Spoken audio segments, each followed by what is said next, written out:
Man, know thyself, and thou shalt know the universe and God. Hi there, welcome back. As we touched upon in Lesson 1, the world right now is in an incredibly disharmonic state. A few people mentioned that we've always been disharmonic, and this is true. In fact, we've been growing more and more disharmonic for about 13,000 years now. It's in our DNA, and it's something that we're passing through as a species. We're at the end of it though, and we will never be here again. We're just not in tune with ourselves, and mass consciousness is beginning to realize it. The reason for this, however, is not because of bad politics or greed in business. Those are simply long-term manifestations of the real problem, which lies on a much more individual level. The true problem is in our old way of thinking, creating tension on every level. This will become more apparent as the lessons go on. We're going through something of a shift right now into a completely new state of being, with a new way of thinking and a different understanding of the one reality. In today's lesson, I'm going to talk about chakras and how you can become more in tune with yourself and those around you on multiple levels.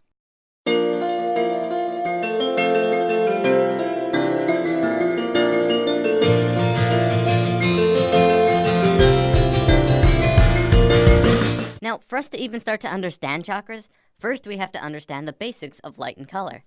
If you take pure light and shine it through a prism, the light will break into a spectrum of 7 colors: red, orange, yellow, green, blue, indigo, and violet. We familiarly recognize this as the spectrum of the rainbow, or even more familiar, the basic palette in Photoshop. This spectrum, as we know it, is the foundation of every visible color. What you might not know about color is that each color has its own vibration. Red has the longest wavelength and the slowest vibration frequency. We recognize this as warm and stimulating. Violet has the shortest wavelength and the fastest frequency, and we recognize it as cool and calming. I don't think I have to describe what happens between these two colors. It's just a frequency change. This basic knowledge, believe it or not, is very important, but we're gonna have to look at some other stuff first. Now, in modern science, we've learned that certain colors can stimulate mental activity, and other colors can calm the mind. We know that we need light energy for nourishing our brain, emotion, physical body, and perhaps more importantly, our chakras. So, what is a chakra? The word chakra comes from the Sanskrit word meaning wheel. A chakra is a wheel-like vortex spinning in a circular motion within the body. This forms a vacuum in the center that draws in energy on a vibratory level. It can draw in anything from color vibration to microwaves to energy and emotions of people that we come into contact with. This works in tandem with the thought realm that we discussed last week, as thoughts are on a vibratory level. Right, so chakras are energy points that run vertically from the top of your head down your spine. Depending on how you look at it, there are 7, 8, or 13 primary chakras, as well as over hundreds of smaller, less important ones that are just scattered around the body. I'm going to cover the 8 and 13 later on, so for now let's just stick with the basic 7. Your chakras are kind of like the etheric motor of the soul. Not only do chakras draw in energy, each and every chakra radiates an energy of vibration and govern over a major organ or gland connected to other body parts that resonate of the same frequency. To have balanced and aligned chakras will make you happier, healthier, and more in tune with yourself.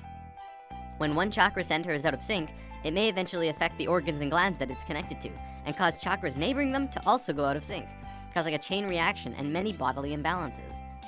A chakra can become out of balance when it is overactive, underactive, or possibly congested or blocked. This is almost always felt on a mental, emotional, or physical level. The benefits to energizing your chakras and learning about them are primarily for a harmony of mind, body, and spirit. Your mind alone cannot nurture your whole being, nor can a proper food diet solve all of your problems. It is through your chakras that you can learn to balance all of you, bringing you into a healthier state of consciousness. As I mentioned before, each chakra is connected to an organ or gland, which governs over a section of the body. The order of the chakras actually go from the bottom up, starting with red, and changing vibrations in each chakra until you get to violet. Before we go any further, think about this. When you break light apart, you get 7 colors. These are the same 7 colors that our physical body is tethered to. What would you see if you were to look at a human through an etheric prism? Are we beings of light? Think about it. Now, not only does each chakra connect to an organ or gland, but each chakra also has a very specific trait. The first chakra is survival and is connected to the adrenal gland. The next one is sex or interaction, which is connected to the gonad. The third is power or ego and is connected to the pancreas. The fourth is love and connects to the thymus. The fifth is expression and connects to the thyroid. The sixth is the third eye, which is psychic and intuitive and connects to the pituitary gland. Finally is the crown chakra, which is the spiritual chakra and connects to the pineal gland. Survival, sex, power, love, expression, intuition, spiritual. These are the 7 traits through which we grow and are at the core of our being. Do you know of a time when you were struggling with your ego, or didn't seem to have a heart, or couldn't express yourself? If you or anyone you know have a problem or come off too strong in any of these traits, The reason why is because of an imbalance within the chakras.